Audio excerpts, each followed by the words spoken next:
Well, the Vikings' new era continues, and it's the biggest night thus far for this team under new leadership as we enter draft night here at US Bank Stadium with the 12th overall pick on the clock for the Vikings coming up later on tonight in the 2022 NFL Draft. Thank you, as always, for joining us here on our Draft Night Special, along with Ron Johnson, Dawn Mitchell, and Ben Lieber. I'm Hobie Artigue. And, guys, this is the highest the Vikings will have picked since the 2015 NFL Draft. Ron, how confident are you in the pick that is coming in here to make an impact right away for this team? I'm confident if it's a guy that can help them out. Everybody keeps talking about BPA, best player available. So I hope that that's the route they go. I mean, cornerback, we keep talking about forcing. I would not force a cornerback at 12 if he's not the guy. If there's a guy that can help you out immediately, go after him. If there's a trade, there's rumors now that the Dallas Cowboys are trying to trade up. There's rumors that the Pittsburgh Steelers want to trade up. If any of those guys want to trade up, I think the corners that they can get, like Kyer Elam, will still be there at 20 or 24. I agree, and you just never know. This is kind of a wacky draft, too.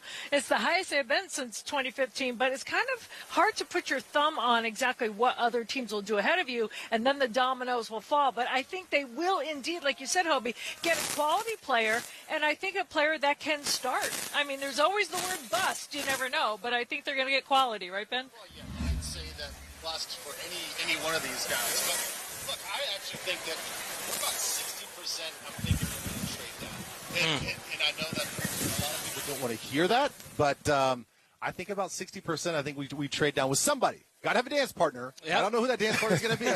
Maybe the Steelers, but we'll see. The question is, how far down will they go in the draft? Will they go so late that they take a defensive lineman? Who knows? But everybody says right now that the main need is cornerback. I think everyone's on the same page that Ahmad Sauce Gardner out of Cincinnati is the guy that's the number one guy, but he could be gone. And that brings up Derek Stingley Jr. Dawn, do you think he'll be there, and what makes him the right fit for this team? You know, I don't think he's going to be there, but what I do like about him being a great fit is he's got the intangibles too, but he's got the speed, he's got the length, and he also, what I really like, and they need a guy that can do this, a guy that can get up there on 50-50 jump balls, right? You need a guy that can match up, but I don't believe that he is going to be there at 12. Yeah, I don't think that he's going to be there either. And I think the reason why he's starting to go up the draft boards even more is because everybody's worried about that Liz Frank surgery that he had on his foot. He comes out with his pro day and just lights it up. That 40-yard dash was incredible. Everything that he did was incredible. It was explosive. They're like, all right, he's healthy. He's good to go. No issues. Now they start looking at the tape. Everybody thinks that he had some downtime after his freshman year. Freshman All-American, they're like, well, he kind of regressed. Did he? Did he really? Or did people just kind of avoid him and throw away from him? I think it's more of the latter. I think they threw away from him. I don't think that he got complacent. And I think the 3 games that he played in before he got hurt this last season, I thought it was the most physical that he's played. And what shows up to me is he's smart. He understands football. He knows where to be. He's very efficient about where he goes and how he gets there and puts himself in the right spot. Ron, with Stingley, P2 on one side, Stingley on the other, what would make this work so well? I mean, it works because, one, when you come into an NFL locker room, and Ben remembers this, you're a rookie. If you don't know it, it's tough sometimes to have guys around you. And so the fact that he's going to come into a locker room knowing Justin Jefferson, knowing P2, yeah. You know, it can be a little bit help for him. And I think it's an easy answer. Like Ben said, good in his pro day. He can run well. He can fit in his defense. So many people want to say, well, it's Derek Stingley Jr. or who after that if they do stay at number 12? I think a lot of people see 1A, 1B at cornerback right now with those two guys. Ben, how far is the difference between those two and the rest of the cornerback field of guys that the Vikings could take at number 12? Well, I'll give you this answer, 2 inches. Trent McDuffie's about 2 inches smaller than Derek Stingley Jr. That's it. You look at skill set out of Trent McDuffie, I think it's actually in some ways better. I think he has better footwork. I think he's lighter. I think he's got more bounce. I think he's just as ferocious in the tackling game and the run game. It's just that he's 5'11". And I think a lot of people look at that and like, I don't want to roll with the starting corner that's 5'11". And I think that if we've proven anything in the modern NFL, you can find guys that are prototypically undersized, they're still elite players. I think he's one of those guys, and I think if somebody believes in his skill set and not his height, I think he's right there as well. And there's your guy, Ron Kyer Elam. Yeah, I mean, when you look at it's out a little bit. There it is. Nope. So when you look at Kyer Elam, I think the biggest thing with him is size. He's 6'2". His only negative was he was handsy. Mm-hmm. Another handsy guy that was Xavier Rhodes, same height. you can teach a guy to stop using his hands so much and stop being so aggressive. I think that's going to be the key. You know, there's always Kobe Bryant, too, right? With the C. I mean, he has everything that you've been saying. You need the speed. You have to have the wherewithal. All right, a little bit maybe less on technique than the other guys, but that can be taught. That can be coached. But I'm with you on the Trent McDuffie. I was not on the Trent McDuffie bandwagon earlier on, but the more and more you're looking at the Antoine Winfield Juniors to see what they do in the league, maybe the height isn't. And then when you look at what he did, too, not a touchdown scored on while he was in coverage at all in 2 seasons, and that's impressive. But, you know, I think you can't get wrong if you go at 12 with a corner. And another name later in the draft, Roger McCreary out of Auburn, played against some great wide receivers in his time in the SEC. Maybe that is a name to watch later on. But speaking of great receivers, there are some really good ones in this 2022 NFL draft class, and that's been a popular pick for some Vikings fans out there. What if we go 3 wide 2.0? And just put one of these guys on the field. But there are your top guys right now. Garrett Wilson, Jamison Williams out of Alabama, Chris Olave from Ohio State, and also Drake London from USC. Ron, do you give any credence to the Vikings taking a wide receiver if they do stay at number 12 or maybe trade back a little bit in the first round?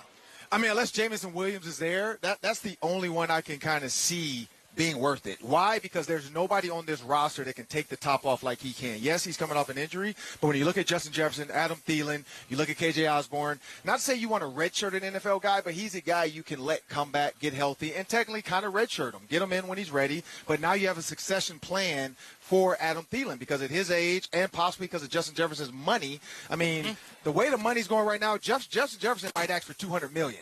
And so when you think about the plan after that, you know, if you can't keep Justin Jefferson or if Thielen is too old to stay around, Williams out of Alabama is a guy that I wouldn't mind taking.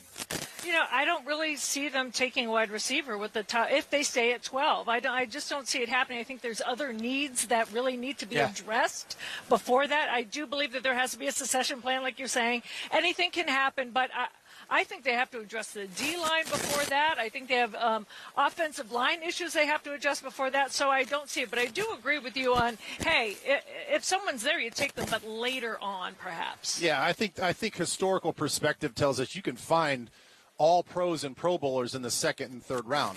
And so I wouldn't hate it. I'd probably give it, me personally, like a B- if we took a wide receiver at 12. Look, it's going to be needed this year, 3 receiver sets. You look at the Rams offense from last year, it really accelerated when OBJ got there, and they felt like you just couldn't double Cooper Kupp all the time. So you need another dynamic third wide receiver, so I think it fits the offense. I still think you can find that guy in the second round. It all depends on how everything gets slotted in the first 11 picks. If you reach for a guy just because you want to raise wide receiver, I think that's the wrong move. There's other holes to fill defensively. Especially with Jamison Williams coming back from that ACL tear that he had in the national championship game. Speaking of reaching, would going for a defensive lineman be a reach at 12? You know, I said this in our pre-draft show. I don't think so. I think if there's not Darryl Stingley Jr. there, that Darryl, I brought his grandpa back. Yeah, the right lineage. You know, Derek Stingley Jr., if he's not there at 12 and you're still at 12, I think you try to get an edge rusher. We all know who I like. I'm not going to give it away for later because that's my pick, but I think that is definitely a need. You don't know what Danielle Hunter's going to do. I think he's healthy, he's back, but you can always augment. And with that 3-4, and you don't know the personnel's going to go where, another chess piece is great. You know, they always say that you can never have enough cornerbacks. And I think you can kind of say in the modern NFL, you can never have enough pass rushers and disruptors up front. So if there is a guy that you really like that's more of a pass rusher, then I think you go after him. If he's not necessarily a pass rusher, like Karlaftis is not really a pass rusher. He's a power rusher, not really a finesse guy, doesn't have super athleticism, not super loose in the hips. I wouldn't take a guy like that, even though you kind of need to fill that role. But to me, he's not the guy. I like the defensive line thought, and Ben, you can never have enough guys to get after the quarterback. The one, is Jordan Davis going to be there? They're saying he can go in that top 15, top 17. So is 12 a reach? Maybe, but I've always believed if there's a guy that the coaches want, and they always talk about the banging on the table, if there's a guy, don't play the game of trying to trade back, hoping your guy's still there. Then when he's not there, then you're mad, I wish we'd have got him, and then you turn around and he's a 4-time Pro Bowler within the first 5 years. So a guy like Jordan Davis is 6'6", 340 pounds. I mean, you can always Good centerpiece find- for a 3-4. Yeah, you can always use him as a cock nose, a guy that can really just sit in the middle, take up three guys, and free up Daniil Hunter, free up Zadarius. I mean, He did it at Georgia. yeah, he's That defense was pretty good. Yep. have to get it.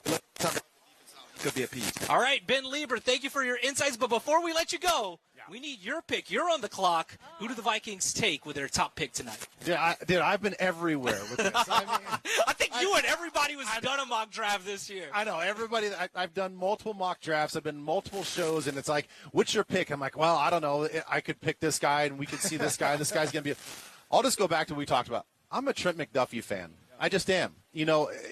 If you're asking me, 5'11" is not too short to be a corner. I think that he has all the intangibles. I think he plays with reckless abandon in the run game. He throws his body around. He's got great footwork. I think he brings the attitude that you're looking for. Look, if he's there at 12, I'd be super happy. All right, Ben, always appreciate it, man. Thank you, guys. Pete Bursich will join us coming up a little bit later in the show, but coming up next here on Vikings A New Era, our draft night special, Gabe Henderson goes one-on-one with last year's #1 pick for the Purple, Christian Darrisaw. That's coming up next when we return from US Bank Stadium as we count you down to the Vikings getting on the clock with the 12th overall pick.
night.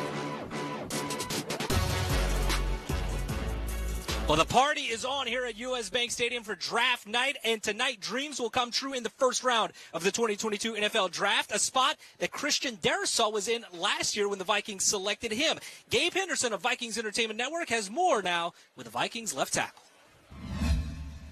Appreciate you, Hobie. Here with Christian Darrisaw, former first-round pick of the 2021 draft, and CD, we were talking off camera. 364 days since your name was called last year.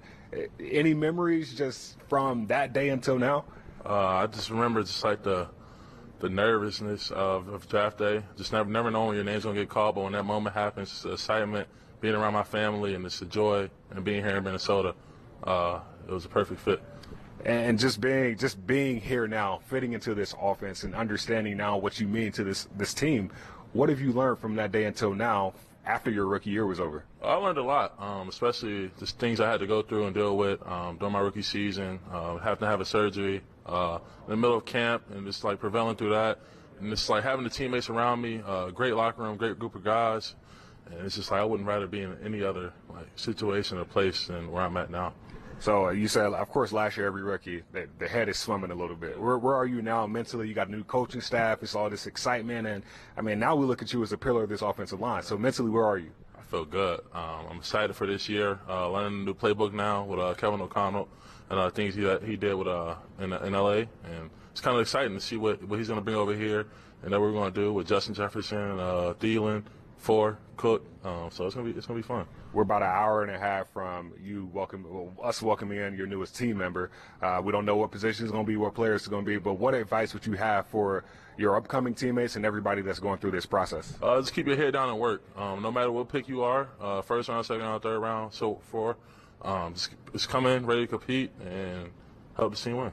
All right, so you got the fans. It's just the first full experience, draft experience. How you feeling just meeting the fans, being out in front of the community? I love it. I kind of missed out last year with COVID and everything, but just being here now and enjoying this experience, taking pictures with fans, it's kind of cool.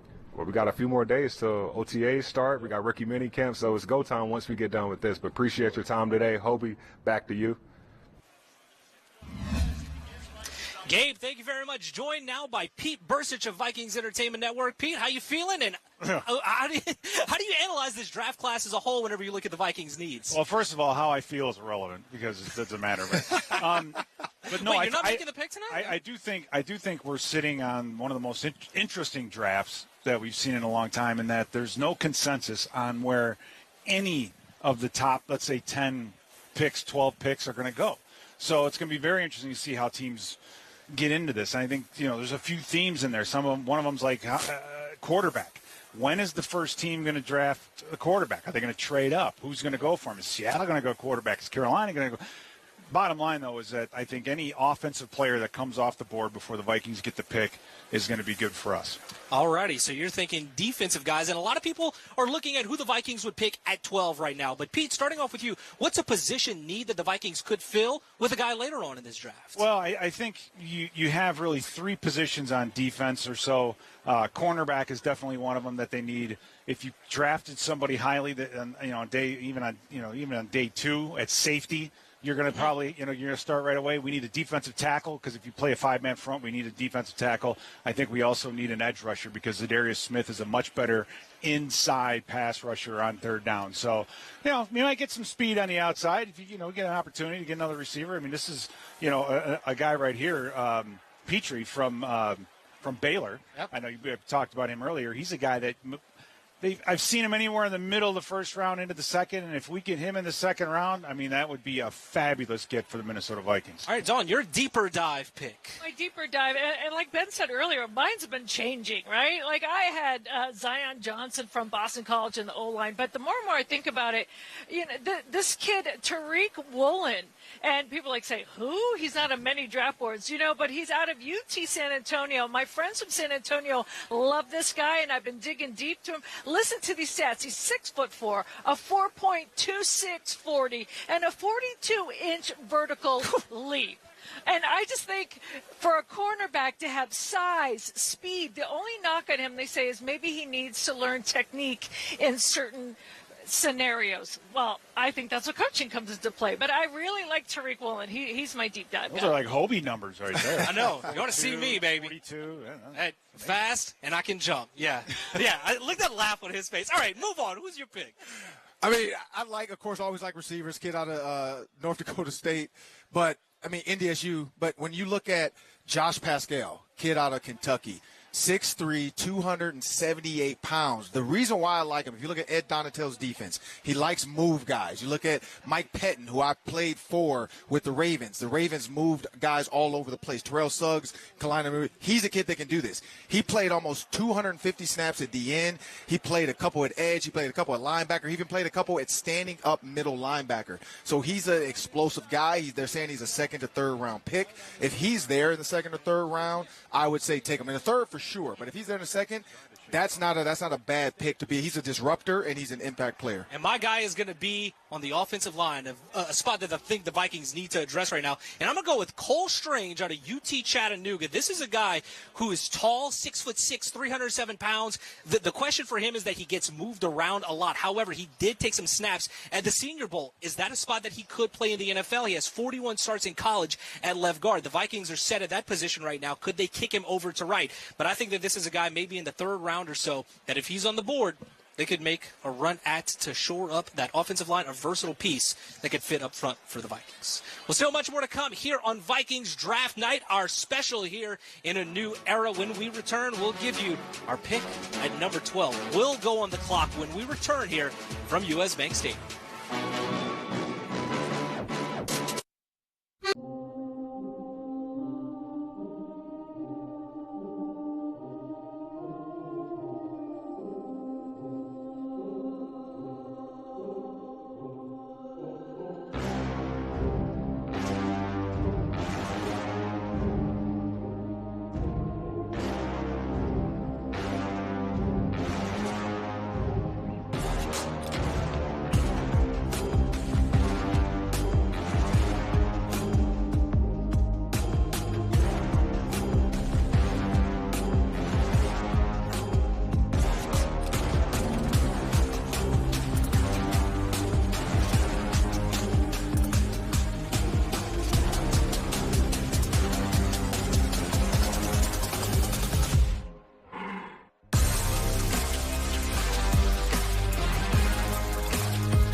Era Draft Night. They're everywhere. Well, the draft party is on here in Minneapolis, but the same goes for Las Vegas, too, the site of tonight's NFL draft. And that's where we find Vikings Entertainment Network's Tatum Everett with more. Over my left shoulder, the NFL draft stage. We are just hours away from the Vikings' first-round draft pick, and we're in the NFL draft experience where fans can have a grand old time. And I found a lifelong Vikings fan, Christopher Williams, out of Rochester, Minnesota, who's here today. Only decided 2 months ago to be here. Yes, absolutely. Me and a friend of mine decided to come on out, check out the draft.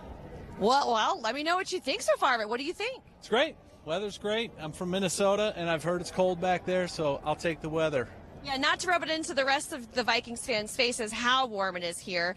Yes. But the clock is also heating up right now, and our beloved purple and gold will be on there with the 12th pick. New front office, where do you think they go? Well, I don't know where I think they're going to go, but I hope they go Kyle Hamilton, safety from Notre Dame. He's a boss. Pair him up with Smith. I think we'll have an incredible team, dynamic duo that can play for a lot of years. Yeah, you have a All-Pro and potentially a future All-Pro from the same college. Well, thank you so much, Christopher. We are so excited to see so many Vikings fans here. It is a very well-represented contingency here of Vikings fans. The draft just hours away. I'm Tatum Everett here in Las Vegas for the Vikings. Back to you guys. All right, Tatum, thank you very much. Our fan there picked Kyle Hamilton out of Notre Dame. Pete, your pick at number 12 for the purple. If he's there, I'm going with Derek Stingley. And if he's not there, then hopefully Jermaine Johnson. That's it. I mean, this Stingley kid is good. He's, he had an unbelievable, freshman season. His ball skills are second to none. He reminds me last year of a couple years ago of a guy that also we got out of LSU, Justin Jefferson. Anything thrown his way, he can plant. Plays coverages real well. He sees cover two in that situation, knows exactly what's happening with the football, and he can also step up and hit and tackle when he needs to. He's a playmaker. I really, really hope. This is what they do. Put him one-on-one in space. I really hope he's there. Boom. All right. I don't think he's going to be there. And so if they say at 12, I'm going with Jermaine Johnson the second, and not because he's an Eden Prairie kid, but he's got it all. He can speed rush. He can power rush, right? They can use him in that 3-4 base to kind of augment, shall we say, when it comes to Zadarius Smith and it comes to Danielle Hunter. They can use him as chess pieces. I like that kid. Yeah, I'm going to go with Derek Stingley as well. If he's there, take him. What Pete said the other, I'll add to that, swag. When you have swagger at corner, it matters, and he has it. And so that's the guy I would take. And I'm going to go with the guy that's the third cornerback in this draft, and that is Trent McDuffie, because I've said this question a lot. If he was listed at 6 foot, would he go higher? I think he's an impact player. I think he could bring an energy to this Vikings defense. We'll see what happens tonight. The Vikings with the 12th overall pick. But for Ron Johnson, Dawn Mitchell, Pete Bursich, and Ben Lieber, Gabe Henderson, and Tatum Everett, I'm Obi Artigue. We'll see you next time.